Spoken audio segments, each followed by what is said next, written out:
Halo guys, selamat datang di Garasi Drift. Hari ini kita akan nge-review mobil yang nggak biasa. Tapi mungkin kalian biasa ya lihat mobil ini di jalan. Cuman kali ini mobilnya dimodifikasi untuk kebutuhan touring di Sentul. Jadi pasti ya ini mobil kencang banget dan juga canggih banget. Kita bisa tahu driving style kita, analisisnya, dan juga kita bisa tahu data-data yang kita butuhin dari mesin. Dan mobilnya apa? Mobilnya adalah Toyota Vios dari Siantarmen Racing Team.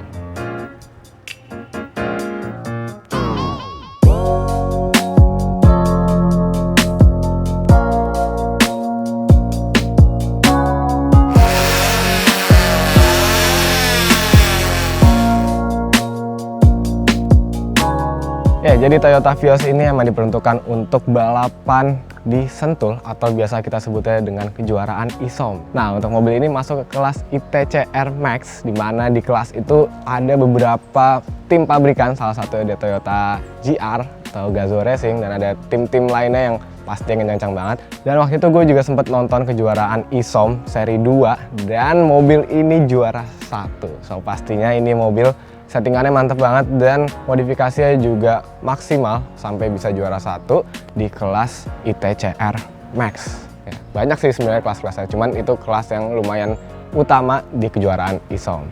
Nah, untuk itu kita lihat satu persatu ya, modifikasinya apa aja, mulai dari eksterior. Nah, untuk eksteriornya sendiri sebenarnya ini bodinya nggak ada yang berubah ya, masih standar semua. Cuman liverynya ini yang menurut gue mantap, liverynya dari Max Decal reflektif. Jadi kalau ya kita kasih flash, dia tuh mantulin gitu loh. Nah, jadi pastinya di bawah sinar matahari ataupun pas lagi malam kena cahaya lampu, mobil ini jadi kinclong banget, jadi charming ya. Dan kalau kalian ketemu mobil ini di tol terus kalian dim, justru malah kalian yang rugi karena dimnya itu bakal mantul ke mobil kalian sendiri. Jadi malah kalian yang silau. Mantap banget. Dan di sini ada beberapa sponsor-sponsornya. Salah satunya ada DNZ Wheels, velg yang dipakai di mobil ini. Dan intinya untuk eksterior, mobil ini dibikin sedemikian rupa untuk mengurangi beban, weight reduction ya Pak. Karena pastinya makin enteng mobilnya, makin bikin kencang juga. Nah, untuk itu ini semua kaca kecuali kaca bagian driver dan kaca depan diganti jadi polikarbonat. Karena polikarbonat ini lebih enteng.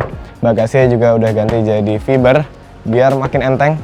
Bumper gitu juga karena standarannya udah fiber, jadi pastinya udah enteng. Nah, untuk bagian dalam pun juga ditrondolin, sisa bagian jok driver aja semuanya kosongan biar makin enteng ini mobil.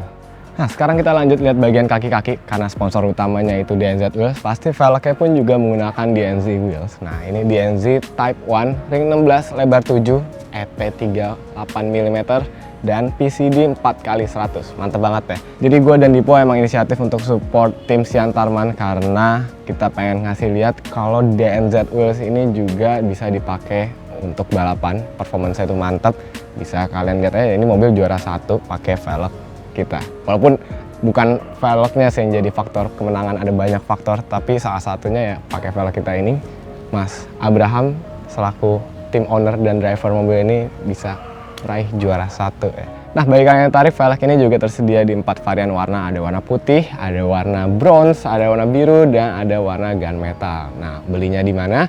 Kalian bisa beli velg ini di berbagai dealer kita. Di Jakarta ada Upper Wheels dan SM Motor, di Bekasi ada Rotor Wheels, di Tangerang ada Autoban dan Automax, di Bogor ada Istana Ban Bogor, di Bandung ada VK Wheels, di Surabaya ada Autonits, di Bali ada Kartel, kan baru ada Sigma Otomotif, di Padang ada DWSP, dan di Samarinda ada Jatim Wheels. So, kalian bisa ngedapetin DNZ Wheels ini di berbagai dealer yang tersebar di seluruh Indonesia. Mantap banget ya. Untuk info lebih lanjut langsung aja cek deskripsi video. Kalian bisa akses website kita ataupun langsung ke berbagai dealer kita via Instagramnya.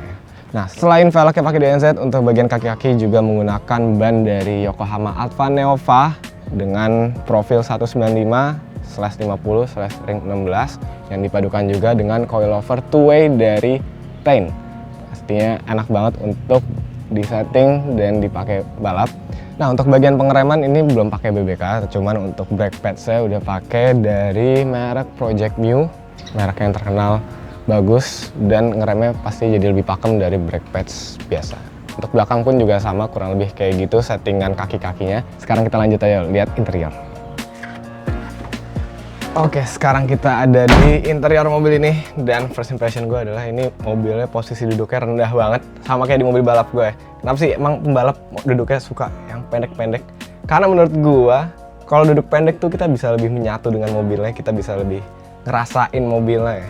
Tapi menurut gue ini terlalu pendek sih, mungkin karena gue juga tingginya nggak begitu tinggi ya. Ini ngeliat kap mesinnya nggak bisa.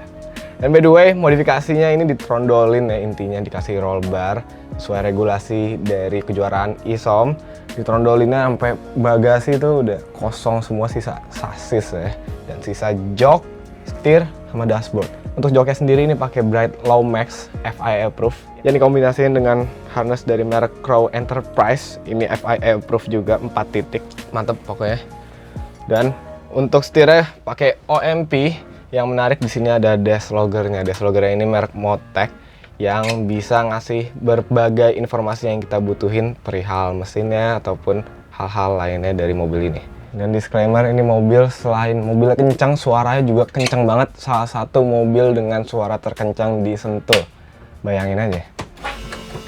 Kita coba ya.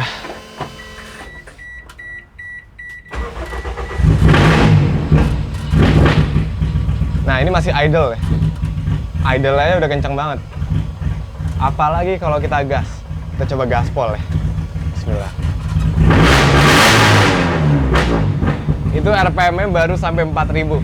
Kita coba sampai 7000 kali ya.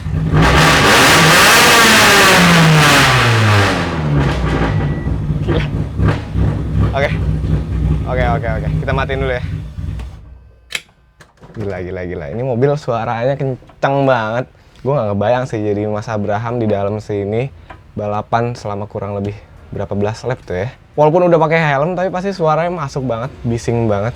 Cuman pastinya udah biasa sih. Dan by the way menurut gue ini suaranya udah kayak mesin rotari ya. Kenceng banget.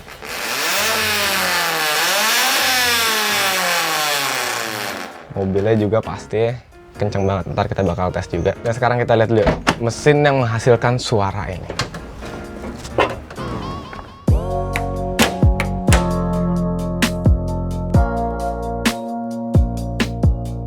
Oke, jadi mesinnya ini menggunakan mesin Toyota Vios generasi sebelumnya, yaitu 1NZ FE. Ya, bisa dibilang downgrade, karena mesin yang baru dari Vios ini modifikasinya lumayan costly, ya, parts-partsnya lebih mahal dari mesin sebelumnya. Tapi mesin ini pun juga udah kenceng, bahkan bisa sampai juara 1, berarti kan udah mantep banget ya performanya. Dan internalnya pun juga beberapa udah yang dimodif. Pistonnya pakai merek CP dengan rodnya merek Carrillo. Engine blocknya juga di custom sesuai dengan kebutuhan dari modifikasi mesin ini. Nah, untuk kebutuhan pendinginan mesinnya ini udah diganti juga radiatornya pakai Coyorat yang lumayan besar ya. Nah, untuk gearboxnya juga udah pakai TRD closed gear. Ini padukan dengan LSD 1.5 way atau 1,5 way. Nah, mesin ini dan modifikasinya menghasilkan tenaga yang mantep banget menurut gua. Ya, nih sebenarnya nggak boleh disebutin sih, tapi gue sebutin ya. Kurang lebih 300 HP dan 300 Nm torsinya. Mantep banget ya. Dan terakhir untuk ECU manajemennya menggunakan Link Extreme. Cocok banget pastinya untuk dipakai balapan di Sentul ya, itu manajemennya. Oh ya, satu lagi exhaustnya atau knalpotnya yang bikin mobilnya jadi kencang banget suaranya, ini pakai merek EDV exhaust made in Indonesia juga. Mantap banget ya. Dan mungkin gitu aja untuk mesinnya. Gue sekarang lagi penasaran banget sama kecanggihan dari mobil ini. Kita akan langsung aja ngobrol bersama driver dan owner dari tim Siantarmen, Mas Abraham. Oke, sekarang gue udah bersama Mas Abraham. Makasih banyak udah sempet-sempetin datang ke sini. Sama-sama. By the way, mobil lo kencang banget. Suaranya ya? Suaranya. Karena gue tadi mau bawa jalan nih. Cuman kayak takut gue. Gue sendiri punya mobil takut sih. Gue sendiri punya mobil takut sih. Ntar kita nyoba di Sentul aja mungkin. Boleh nih, gue bawa ini. Boleh dong, nanti gue siapin kursinya. Tinggal nanti, siapa tahu kan Om Ziko juga mau ikutan juga balapan touring. Gak ada yang tahu Gue kan? tertarik sih setelah gue melihat data yang lo kasih lihat nih, Mas. Iya. Nah, jadi tadi gue udah bahas juga kalau mobil ini tuh punya data logger yang kita bisa ngeliat driving style kita ya di sini.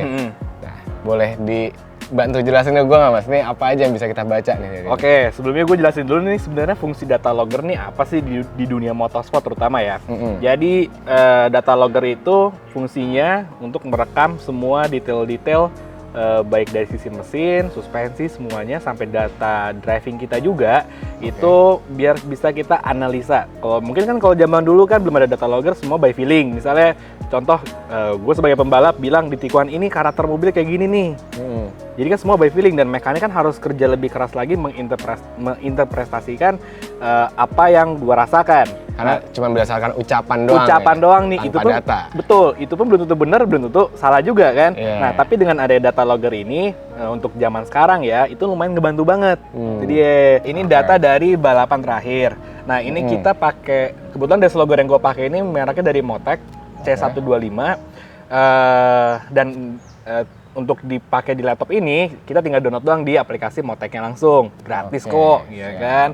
Nah, yang pasti nih gue bisa buka data dulu nih berdasarkan lap time yang gue udah tempuh di Sentul. Jadi kebaca juga lap-lapnya ya? Iya, jadi selama 3 tahun gue pakai ini mobil itu semua ke-record semuanya. Perkembangannya seperti apa? Jadi data 3 tahun lalu pun masih bisa dilihat? Masih bisa dilihat, gitu dia. Nah, ini misal contoh kita ambil base lap gue nih di 150,8. Nah, secara dasar si dash logger ini kita bisa buka data driving. Ini contoh nih ada RPM di sini nih. Ya kan? Nah, ini kan track Sentul nih. Kalau kalian bisa lihat. Misalnya kita tarik ke sini. Nah, ini kan posisi di straight nih, ya ini kan? Data display menurut gua udah jelas ya. Kita bisa langsung gerakin di track ataupun langsung di datanya sendiri. Ya, itu dia. Nah, ini data yang kita ambil ini adalah data dengan lap time yang paling dengan lap time yang tadi kita udah pilih tadi. Nah, lalu gimana cara baca datanya? Memang gua pun sampai sekarang masih belajar, masih dalam tahap belajar. Tapi setidaknya yang dasar-dasarnya gua udah mulai agak paham sih. Itu dia. Nah, ini contoh, ini kan ada data RPM nih. Jadi RPM ketika gua di lurusan di straight. Nah, ini kan straight nih. 7.000-an lah kira-kira. Nah, lalu nih bawah ini adalah throttle position. Itu posisi gas gua berapa persen gue injek gas itu. Kalau yang paling tinggi berarti 100% deh ya? Ya, yang ini konstan ini kira-kira 100% lah kira-kira. Lalu kan kita ngerem nih, ya kan? Kita yang ngerem ya gue harus angkat gasnya dong. Nah, maka di sini throttle turun di sini. Speednya juga baca remnya dari G-force-nya ini? G-force ada di sini kira-kira nih. Kalau dia merah berarti itu ada G-force ke depan. Posisinya berarti kita ngerem, ada deselerasi lah kira-kira gitu. Gila ya. Nah, ini baru data driver, data untuk gua. Tapi bisa juga kalau mesin mekanik, ini ada data ini juga. Nah, data ini adalah data sama seperti tadi, awal ini ada RPM, throttle position, lalu kita juga bisa tahu nih lambda, terus duty cycle injector. Duty cycle injector tuh kira-kira si injector sudah kerja berapa persen lah kira-kira. Nah, kalau untuk yang bagian ini sebenarnya mekanik tuh perlu karena apa? Contoh, ketika gua masuk ke track di kira-kira taruhlah di jam 10 pagi misalnya. 10 pagi posisi terang nih. Lalu tiba-tiba jam 2 sore gue masuk track lagi, kondisinya hujan. Nah, mobil itu sebenarnya kalau di balap itu ketika kondisi hujan dan kering itu harus ada perubahan terutama di bagian AFR. Karena apa? Suhu kan berubah, kelembapan berubah. Nah, settingan pasti berubah settingan juga pasti berubah juga. Makanya mekanik juga tuh sebenarnya butuh data-data seperti ini untuk disesuaikan. Disesuaikan ketika kondisi cuaca atau di lapangan tuh berubah. Coba gue lihat lagi Mas ya, yang driver. Ini kita bisa lihat per lapnya. Sama tadi lu bilang sempat ini bisa per section. Per sektor. Sektor. Jadi kan kalau dalam track itu kan sebenarnya dibagi per sektor-sektor nih, ya kan? Nah, kalau per sektor itu ada di sini. Kebaca nih ya. Kebaca semuanya. Lapnya, sektornya. Nah ya, jadi misalnya dengan lap time yang 150 tadi itu sebenarnya di dash logger ini udah bisa dibagi per sektor. Per sektornya apa aja? Misalnya ada straight nih, ada di straight, terus tikungan pertama. Nah, cara ngitungnya gimana? Parameter hitungannya gimana? Jadi contoh di tikungan pertama, gue ngelibas tikungan pertama itu berapa detik kira-kira. Nah, di tikungan kedua berapa detik, tikungan ketiga dan seterusnya tuh kira-kira berapa detik. Nah, itu bisa dikumpulin yang akhirnya dihitung-hitung jadi lap time gue. Jadi dia juga bisa menganalisa. Nah, kalau gue pribadi butuh ini karena apa? Jadi misalnya gue di tikungan pertama, gue dapat best sektornya itu melibas satu tikungan pertama itu kira-kira let's say jangka 7 detik. Tiba-tiba mungkin di hari berikutnya gue latihan lagi, di tikungan pertama itu gue melibas tikungan itu 8 detik. Lebih lama nih. Nah, gue kan tahu data itu, Tapi karena tadi ada data-data driving, gue juga bisa cari tahu kira-kira salah gue di mana. Oke. Itu Lihat dia. dari throttle, dari remnya, dari G-force-nya bisa Ya, analisa bisa ya. ketahuan semuanya. Dan sebenarnya ini bisa lebih advance lagi. Oh gitu. Bisa di-upgrade. Contoh, misalnya kita pengen pasang untuk brake pressure sensor.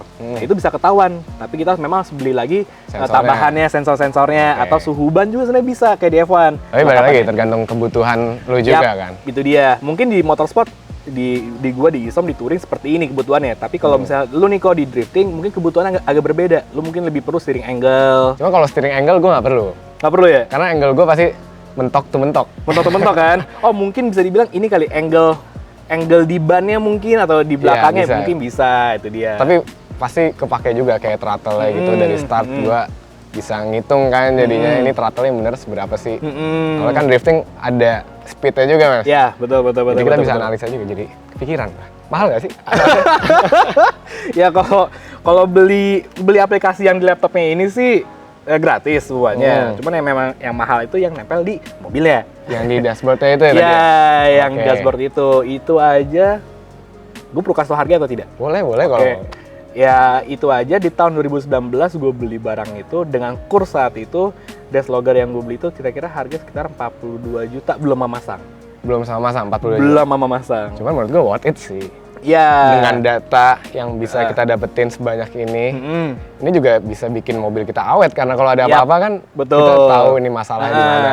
Betul. Oke. Dan misalnya nih lo melakukan upgrade di mobil lo, ya kan? Dengan ada ini lo bisa ngecek juga nih sebenarnya efektif nggak sih? ya. Sebenarnya terbukti nggak sih? Benar. Itu dia.